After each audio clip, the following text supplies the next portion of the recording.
This program is rated PG. It contains themes and scenes which may not be suitable for very young audiences. Parental guidance is advised. Be advised that the views and opinions of the hosts and guests do not reflect those of the station.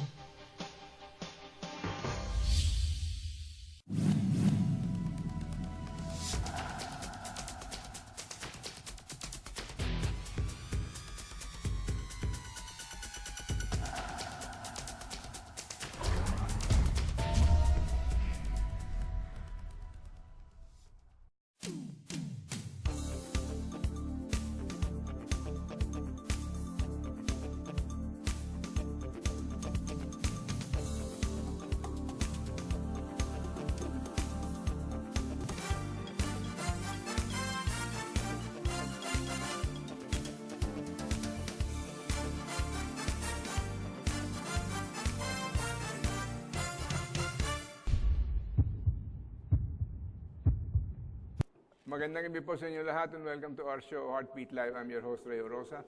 Pag-usapan natin bagay na mahalaga sa ating bansa. Alam po ninyo, we're gonna go back a little bit into recent history. Ngayon ko kung naalala nyo, siguro mga, 7, 8 years ago? 11 na ba yun? But it took about 4, 5 years bago na hindi na-resolve yung problema. Na pinag-usapan natin dito yung malaking problema dun sa broadband, lalo-lalo na dun sa, meron kasing deal na ang China ang magtalagay ng broadband na yon through a company called ZTE.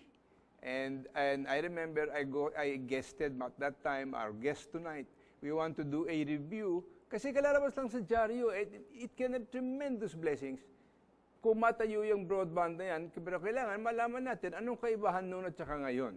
Wala pong iba yung dating NBN guest natin dito sa ZTE deal. Wala namang iba po kundi si Mr. Toti Casino. Welcome, Kuya Toti, and thank you for being with us tonight. Para mapag-usapan namin, he is a board member of the Philippine Computer Society, and he is absolutely literate when it comes to technology and computers and broadband and narrowband or whatever you want to call it. So, Toti, remind us a little bit, ano ba nangyari nung panahon ni Gloria at nagkagulo-gulo yan at na-cancela dahil sa, dahil may atang allegations of graft and corruption and this. In fairness, no, let us look at it from a policy standpoint. No. During the time of then President Gloria Macapagal-Arroyo, there was this, what they call the ICT roadmap.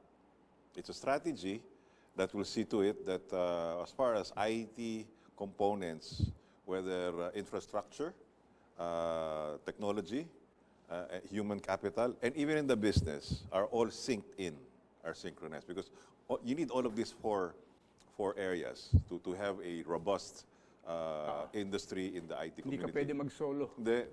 So you need that. No? So, kailangan well-integrated yung system. Exactly. And in fact, in one of the proposals then during that time was the creation of the Permanent Department of ICT, which at that time was still a proposal, and also the National Data Privacy was also still a proposal then. But the reason that was being submitted as a proposal, because the offshore, the BPO, the business process outsourcing, those are the features that they require our country to have for purposes of extradition. In other words, if there's a case of data theft, your personal information has been stolen.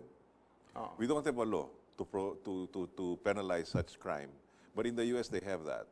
So if there's somebody who commits that, especially yung mga call center agents that make that law here, di mangyari niyan, they cannot sue them because we don't have that law. Now we have that. Now, going back to the NBN, NBN was one of those frameworks or one of those strategies identified then by the administration of Gloria Arroyo.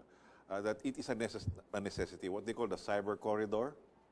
If you recall, Brother Ray, the concentration of BPO was only Manila and Cebu. That was what you call the first wave cities. And then they came up with the second wave, which included Baguio and Davao and Bacolod. And then, sabi ni GMA, if we can distribute these call centers all over the country, then we don't have to bring them all to the Manila, and they can already have their own business. So they came with the third wave cities. But the third wave cities can only happen if you have the infrastructure within that target city. whether Iloilo or Jensan, Cagayan. And when you say infrastructure, you're talking about electricity, stable power, and telecommunications. Okay, then that is the broadband network. That falls not national broadband. It's like the information highway. Kaya nga tawag yung cyber corridor. Now, going to your ZTE issue. ZTE is one of the regular suppliers of hardware. It's a big Chinese It's a big Chinese firm, all right? And apparently there was a contract, whether it was negotiated or it was bidded out, we do not know already the final details until it was exposed. And the one that exposed was the dealings between the former chairman of COMELEC, Ben Abalos, and his discussion with the former NEDA head, si Neri, saying this and that. And then it was opposed by the other vendor that was vouching for an American product, kay Joey de Venecia III. American company ba yun? Or Dutch company or somewhere No. in Europe? Yung kay Joey de Venecia, he was representing for an American firm, for an American interest. Okay? So, he said, he went out to public and said that he was exited ungraciously from the discussion. And but it was also recounted that the deal with the ZTE comes with a grant. Unlike the deal with Joey de Venecia III is a purchase. So the money to be used for the ZTE was not going to come out from the Philippine government. It was going to come out from Chinese as a loan, as a grant, for us to buy a Chinese product.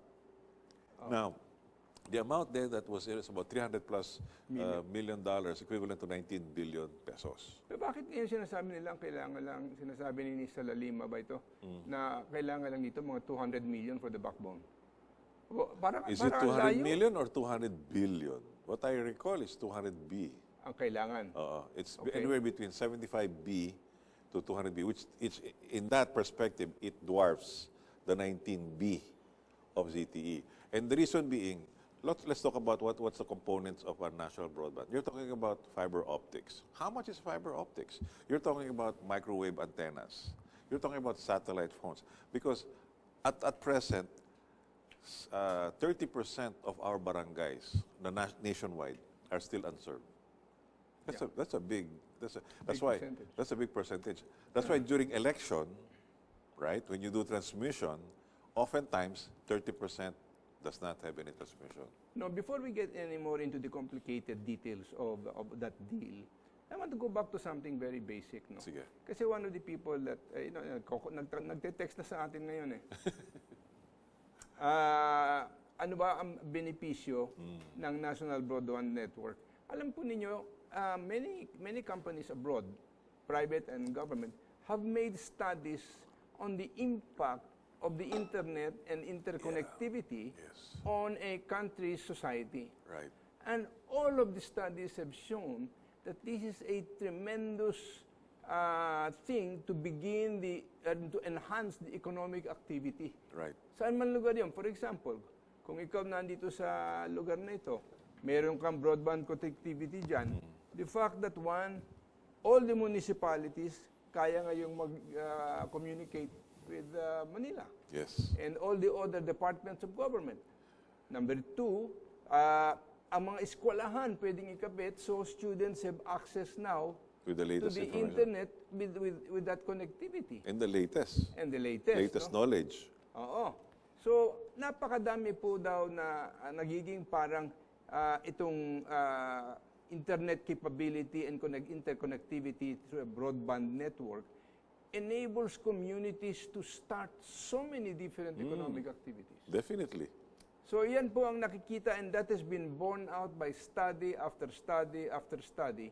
So, the question that we must ask ourselves, why will it not happen here? Question lang dito, at what price? And this is where I think the head of this new department, I think his name is, what is it, Salalima? Salalima. Salalima seems to be very transparent about it. Yes. Given is the fact that our interconnectivity is, in the past, terrible, and the speeds are terrible.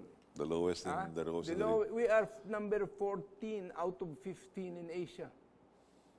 And most expensive. Yeah, and there's no excuse for it. Nung naging presidente nga si Duterte, nagalit siya sa mga telcos. Biglang tumaas from 2 to 5 without doing anything. But it was a hoax kasi selected areas lang. In other words, hindi nila naitaas na 5 consistently. Yeah. Now, dito sinasabi ko, when they design this broadband, we have to know what is the government objective. Are we going to live and say, wow, the whole nation is interconnected at 2 Mbps? Good question. Okay. What speeds should be obtaining there? I think Singapore Right. has got 20 Mbps. 30 even. Or 30, oh. Okay. Ano opinion mo nun? Ganito ho yun eh. Again, let's be consistent with the policy. During the past administration, the Aquino administration, they already came up with a digital strategy, they call it, no? And the digital strategy comprises of the following. It will provide an infrastructure, which includes fiber optics all over the urban centers, primarily, so that the speed is faster. They will also create a government portal. In other words, all the government agencies can communicate with each so that the hacking can be controlled. And then they will provide a government data center, meaning all information within the government shall be stored. Pati na rin yung disaster recovery in terms of, kunyari, one area gets to be affected by a storm or a fire or an earthquake, you still have a backup. May backup unit ka pa rin. That's the typical thing. And finally, aside from that, meron security. The security has to be placed in there. Now, all of that entails a broadband, definitely. And what the Duterte administration did is that this drawing, this vision that they had even the previous administration, and not only the previous administration, it carries all the way as far back as during Ramos' time. But remember, Ramos' time is pre-internet, pre-Google, pre-Facebook, pre-YouTube. So they don't know. Basta sinabi lang, let's create a council that will devise us a plan. Came GMA, an Arab came in the picture. Arab only had short-lived, short-term. But GMA saw the value of IT, especially on the BPO, which gave us that boost.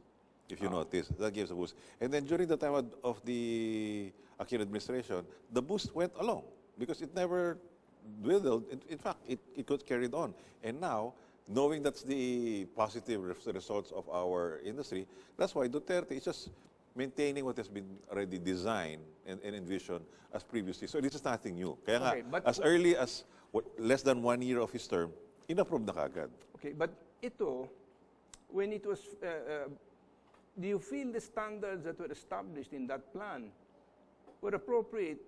And what sort of speeds were they talking about? Okay. Irrespective of speeds, what is necessary is, what type of content do you want to drive in those highway? Because if you're talking of video, if you're talking of telecommuting, meaning you can do teleconference already, no? If you can, besides data, you need a big width, a bandwidth. And to do so, that adds up to the cost. So if let's say during the time, as you mentioned, ZTE, we're getting something like a 19 billion pesos worth of a broadband, what was the bandwidth of that? Now we're talking about anywhere between 75 to 200 billion worth of infrastructure, which tells us in the industry, hey, that must be a really fat bandwidth. That's a super, super highway. Because now you're talking about broadcasting, you're talking about telecommuting, you're talking about education. E-learning is a thing that, you know, even those who may not have access to quality education, now they can have access to the internet and even the barangay. Even for disaster management. Alam mo, isang naalala ko nun ng dream ko nga dito sa planong ito, kako. Especially if the schools can be interconnected. Yeah. It will revolutionize our teaching methods. Yes. And students can have access, no more books, just go to your iPad. Exactly. Ito lang. This program of yours, if this is being taped and being stored in YouTube, and for those who missed it, they can log on to YouTube and go and then stop, pause, replay, para makuha nila yung gist because there's so much information. This is the era where data is now mixed with text and video. Yeah. So, because remember, a picture paints 1,000 words. And in fact, when you see images, you learn a lot more than reading the text. You learn and you retain a lot exactly. more. From 0919-221-2562, may magagawa po ba ang computer society para ma-impose ang faster connectivity? Kasi ang ina-advertise is so and so Mbps, pero ang totoo, it is much lower than that. Talk about false advertising. Okay. Thank you for that remark. And the Philippine Society is one with the caller. And we've been advocating that. We've already criticized. In fact, Rudy Sasalilima is not a stranger to our society. I mean, we know each other on a personal basis. In other words, you also know that he is competent. Yes, yes. I mean, he's so doing what he can. Technologically. I mean, he's capable of doing what he can. He's a lawyer, by the way. All right, and I have joined him as a member of the preparatory committee to the ITU Council, which is Geneva-based, and he's the vice chairman for the private sector. And he knows there are so many constraints. Kailangan natin pag-aralan. We'll have to pause for a few moments. Meron tayong ilang reminder. Huwag po kayo mawawala.